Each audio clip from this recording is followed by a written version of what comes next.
Welcome back to Ethereal Material, where the mystical meets the practical. We are Priscilla and Carla, two professional evidential mediums discussing the gap between the seen and the unseen. All topics are on the table for dissection, and today we're bringing through grandmothers. I love grandmothers. Do you? Yeah, I do. I You do. knew one grandmother? I knew both my grandmothers. Yeah, I even knew one of my great grandmothers, and she was a real pistol. Yeah, so let's, when we do this kind of into the abyss like this, obviously we don't know who we're talking to. We don't know what evidence is going to land. So we're really working entirely for the spirit person in these, when we do it this way. And so we'd love to hear from you. When we bring someone through and you know it's your grandmother, drop us a line. You can send us fan mail at buzzsprout.com. If you're seeing this video on YouTube, you can email us at info@etherealmaterialpodcast.com, or also we're also on Instagram and you can leave us messages there. You can post right here. You can post right here. Exactly right. So be picky. If we say we have a grandmother and she was older and her hair was gray, that's not everyone. Right. She's in an apron and she's in the kitchen. We know. Please know that we are so evidential based. We are looking for those details that are so specific that you can't make it up. It defies the laws of reason. Right. I got someone. Then go, because I got nobody right now.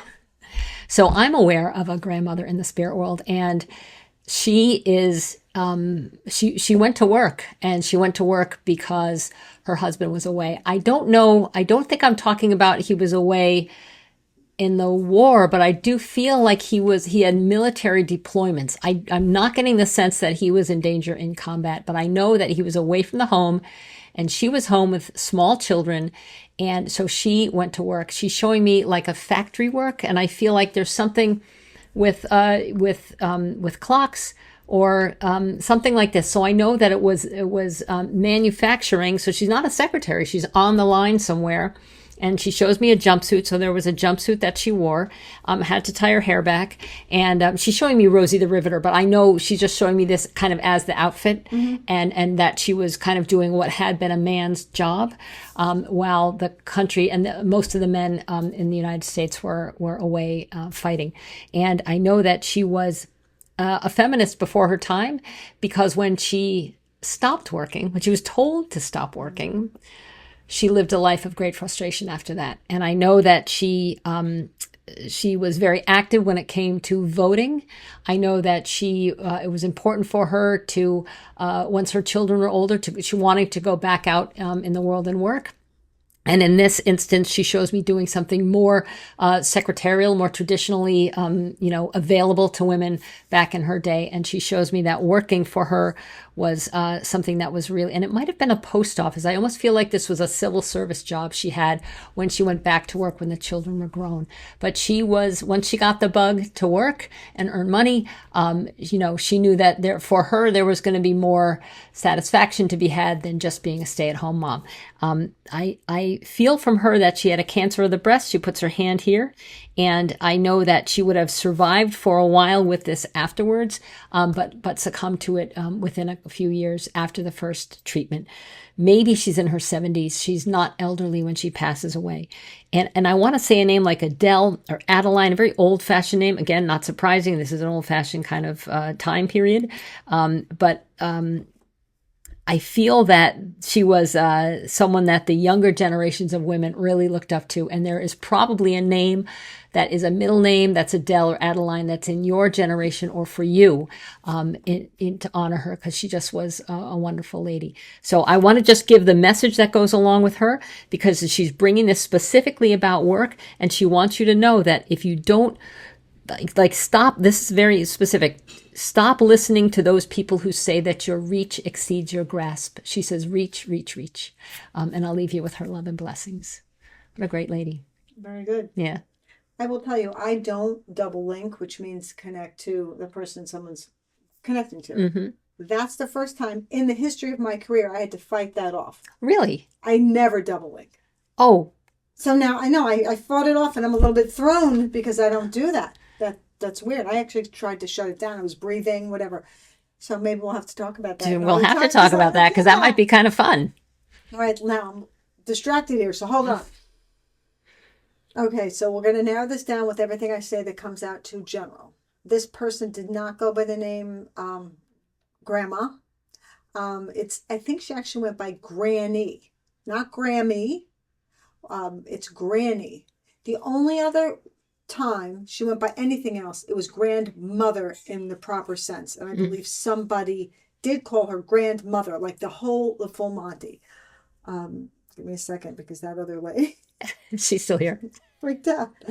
Um, oh, she drank wine, but listen to me. This is where she was drinking wine. I see it as red, but I don't think it always was. So she either preferred red and to drink white to hide it, or the opposite. But she drank wine during the day, Mhm. so she actually had it hidden.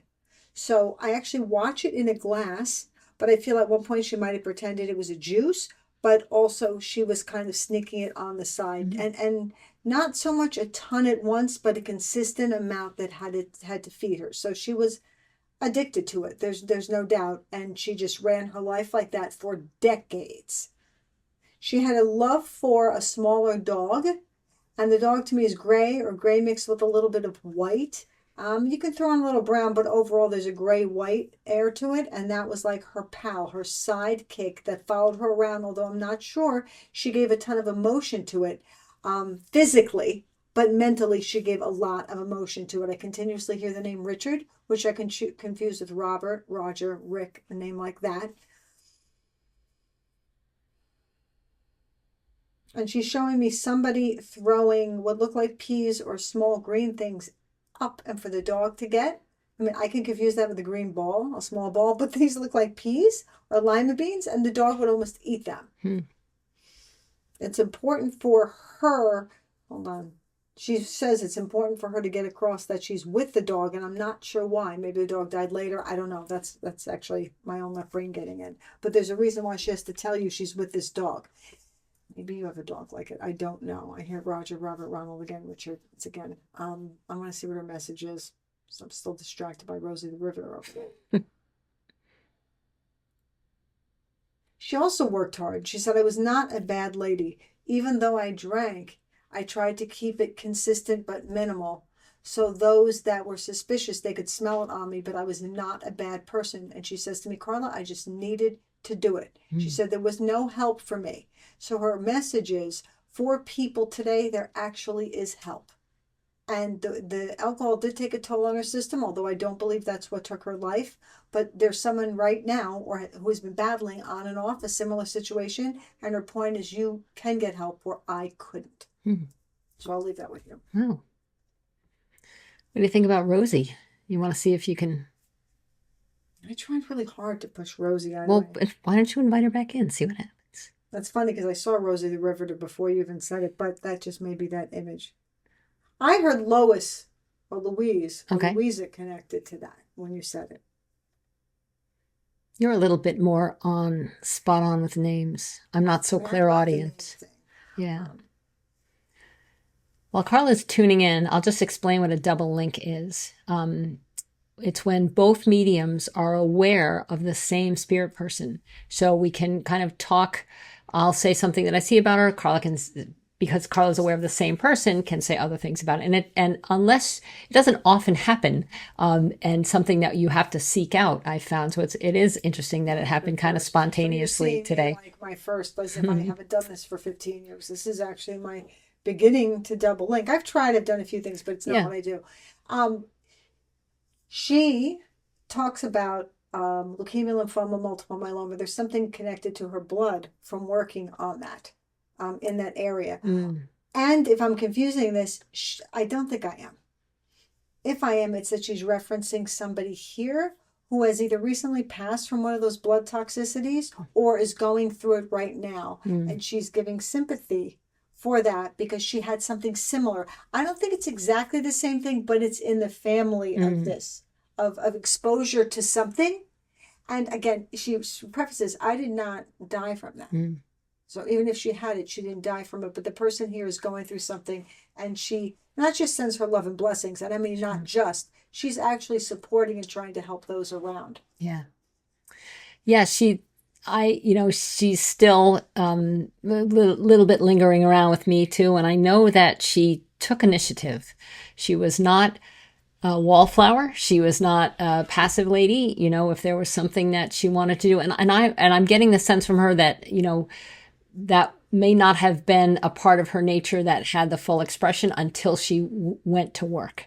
And that really brought out a sense of agency with her. And I think when I come back around to the message that she wanted to give to somebody here in the physical world about, like, grab that brass ring, and it's likely a separate person than the one she's sending healing for or sympathy along with. But it's amazing to me how our loved ones in spirit can still do just everything they can to be with us and to remind us that, they're still themselves. They still have a lot to offer, and we can continue our relationships with them if we like. Ask this woman for some solid signs. Yeah. And she will show you that it's her. She's full of pepper. She does make me feel, I know that when someone's ending their life, they can tend to be very loud and say weird things or become quiet. Her toughness did wane toward the end. She shows me, even if it was at the very end, she held back and almost felt too tired. So she wasn't, I don't think, her full, the last at least week. Yeah. She wasn't. And that's okay. Well, we'll leave both grandmother, and this beautiful lady, a grandmother to you, with their love and blessings from the spirit world. And from us to you, keep believing, keep questioning, and keep in touch. And of course, we love to hear from you. And especially if one of these beautiful ladies belongs to you, you can comment here on YouTube. You can leave us a message on Instagram. You can email us at info@etherealmaterialpodcast.com. And if you're listening to this at our podcast on Buzzsprout, you can leave us some fan mail there. And we'll talk to you again soon. Do it again. Take care, guys.